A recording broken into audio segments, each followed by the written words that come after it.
All right, now that I have completed all my thumbnails and selected which one I want to continue on with from the word float, I went ahead and printed out my reference image. Once again, if you have a couple reference images and you want to merge them together and get a little bit more creative and create a new environment and scene within something that you're referencing, such as an animal or something like that, by all means, go for it. You have the creativity to do so with this project, just as long as it is revolved around the word that you selected for our PAINTober. All right, I have printed out my reference image of the hot air balloon. I wanted to kind of create this cool angle as opposed to just a basic hot air balloon picture. For me, I am going to put a border around my image. So I'm going to go ahead and skip a page. But with this, I am going to just do a 1-inch border. I want to maintain the idea of a rectangle because that's the way it was printed out.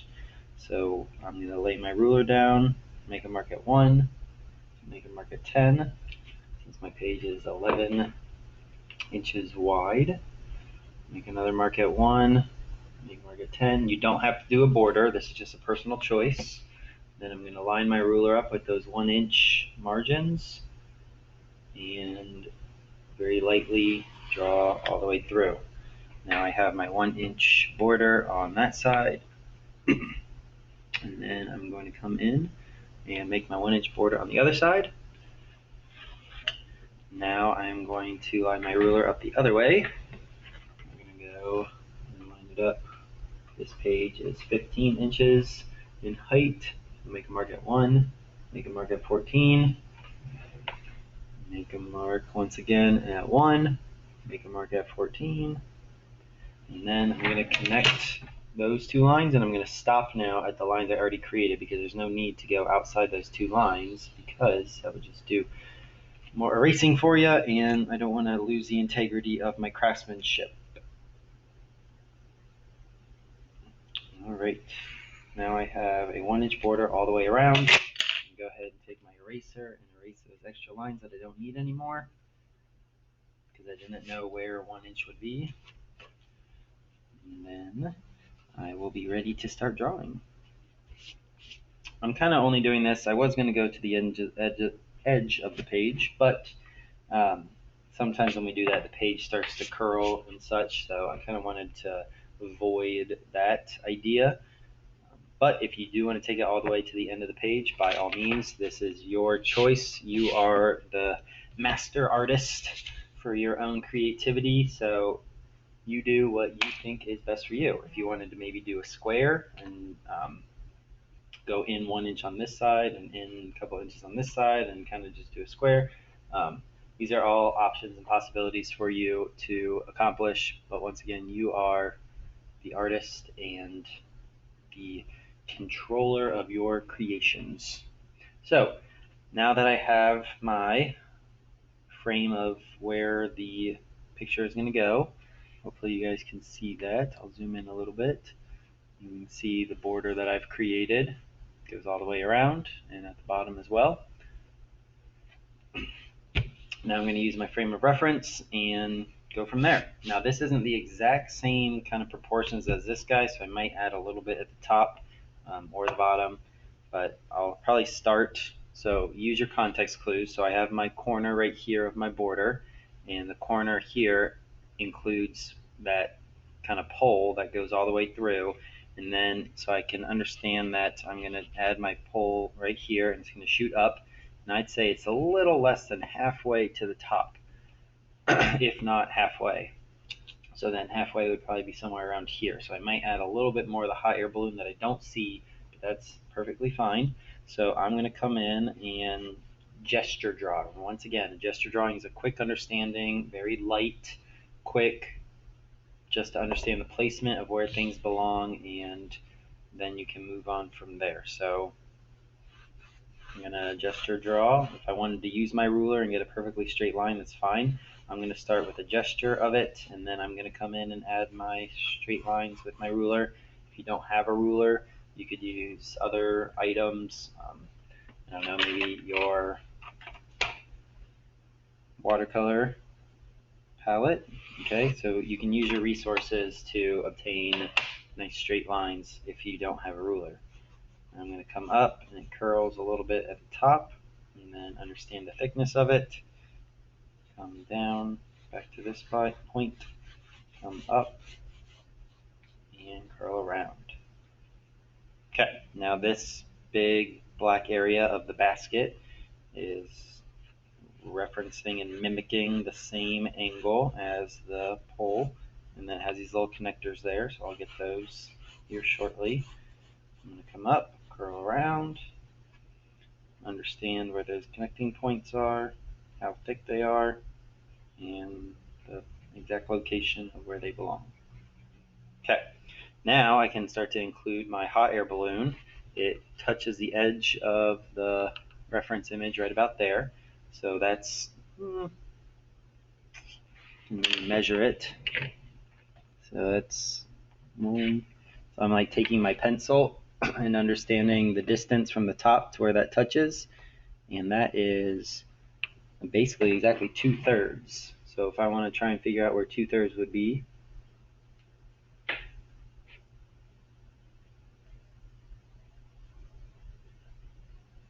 so it would be right around here. Okay, so then I can come in, understand where I've already got my little connector point right here, and then there's this blue negative space of the sky, so then right here is about where the balloon starts, so I'll go ahead and start right there, and I understand that right here is where is this point, so I'll come in and figure out the correct angle at which the hot air balloon curves.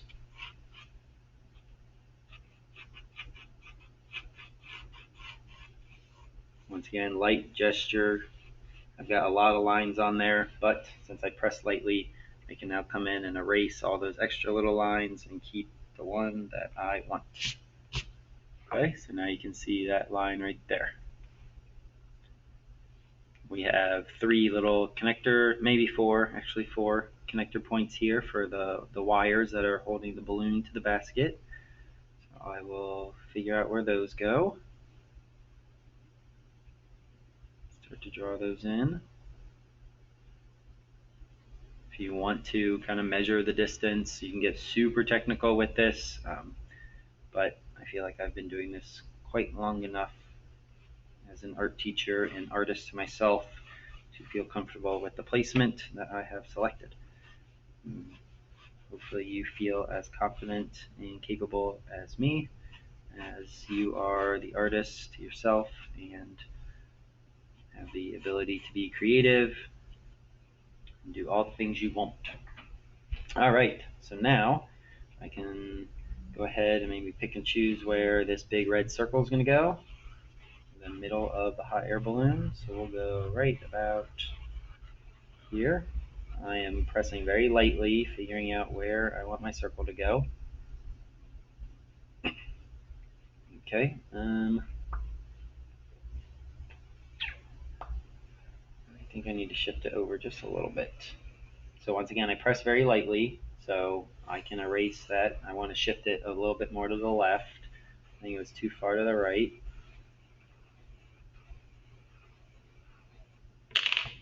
Erase what I don't want.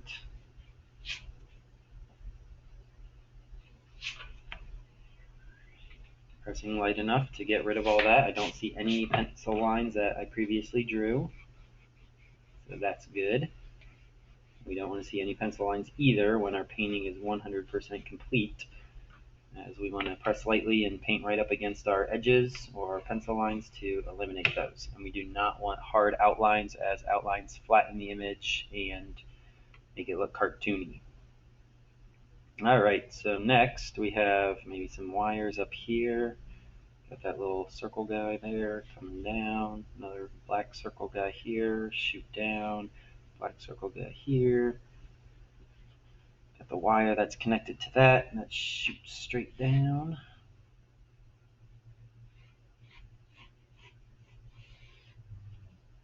Okay, and then we have big black circle around the red one.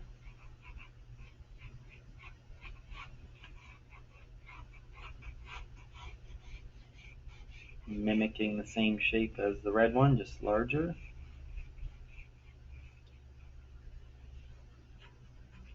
Got some sort of contraption up here. Not too sure what it is, but I will definitely draw it because it is in the picture.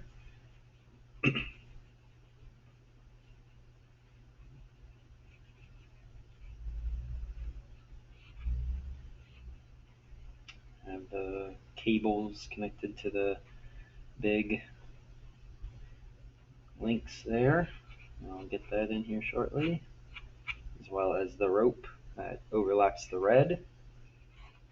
And now that we've got that, now I can come in and draw my blue circle, or the blue circle. It's pretty small next to the black circle. Then I understand that the red goes out and like kind of stair steps in. Same thing with the orange, comes in, stair steps in, and then the rest are going to be the yellow. So I'll go ahead and draw the blue. Once again, just mimicking the shape that I've already drawn. Everybody's got something different in this picture. Nobody else is drawing a hot air balloon, so you're just going to have to use what I'm telling you as context clues of how to understand how to see and develop exactly what is going on within your picture. Okay, so now I've got this red part here, comes in right there, shoots down, comes in again, and go down a little bit more.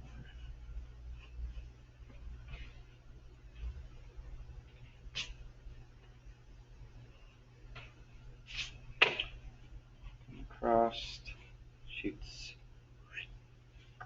down there, comes down again, and down again. That lined up pretty well. All right, and then I can do the same thing with my orange. Orange is through this wire, shoots across again, comes up here, shoots across, comes across again, shoots up here, shoots down, across, and down. Okay, now I can start to maybe create the lines that go outward from the center. I can use the areas that I created here as reference, so I can put my center point right here in the middle of the red, which is right here. Now I can create all those lines that go directly to that center point. Using kind of what I've already drawn as reference, they converge in the middle and then get wider further out.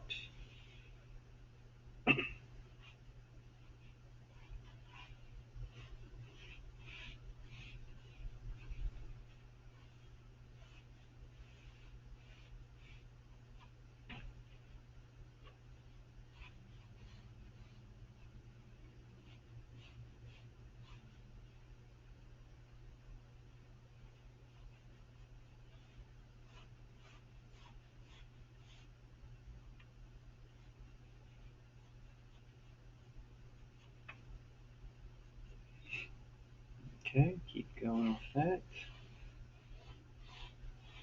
Once again, this is just a gesture drawing. I will finalize my lines a little bit better using a ruler to make them nice and straight. But right now, focusing on the understanding of where everything goes and how it looks. Okay, we got fire. Now I'm going to go ahead and draw this flame.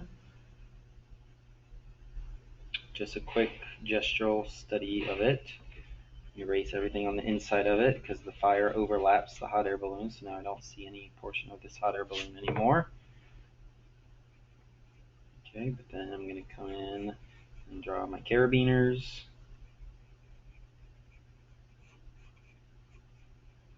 This one stops at the black part of the circle that I've drawn. If you can see that right here, stops right at the black where the blue meets there, so I will use that as a context clue for where that belongs. Put that up. Draw it three-dimensionally.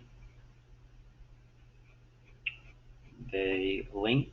Okay, so then if they're linking together, one's going to be in front of the other at one point in time, and the other one's in front of the other one.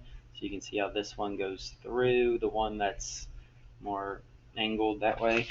So I'm going to draw it as I see it. Once again, you are becoming painters as well as visual learners and understanding how to see better.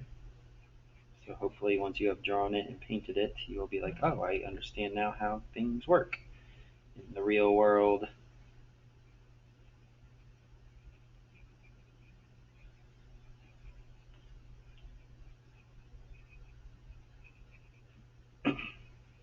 Okay, it hooks up to this pole. This comes across. Just shooting up here.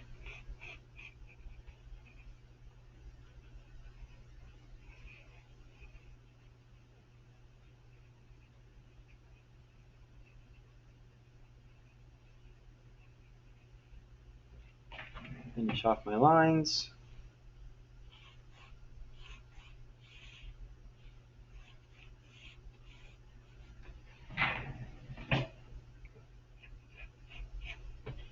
These lines are now being cropped off the edge. Cropping means it's going off the page.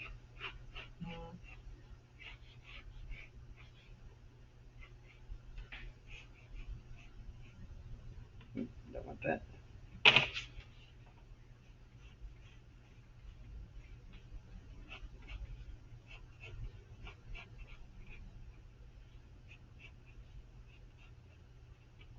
Okay, and then my red kind of creates these like little curls around every point that hits the circle with the lines that I created. So once again, using my context clues, I didn't draw this first. I drew out all the lines, and now I understand exactly where they kind of belong. So I feel comfortable drawing them now. Okay, so let's see how they kind of converge with all that going on there. And then I will add the highlights and shadows along each one to develop that three-dimensionality. I think I have completed my study and gesture drawing of the hot air balloon, and I am ready to finalize my drawing and be on my way to paint. So hopefully you guys can use the ideas and clues that I've provided to you for understanding that everybody's doing something a little different, but just use the context clues, understand where things maybe crop off the edge. I kind of pinpointed where things went off the edge with my lines there, and then recreated that kind of within my image and drawing. I added the 1-inch border. If you want to do that, you don't have to. But aside from that, I am becoming a visual learner. I'm paying attention to exactly what I see and how I see it, and recreating that with my drawing. Okay? So, happy drawing. Eventually it will become a painting, so press lightly, and once you press lightly as well, you will have the capability of erasing any mistakes you might make. But I clearly made plenty of mistakes in terms of using my eraser and finalizing exactly the parts of the drawing that I want. So even I make mistakes and have to alter what I do to make sure it is what I want. All right, happy drawing, guys.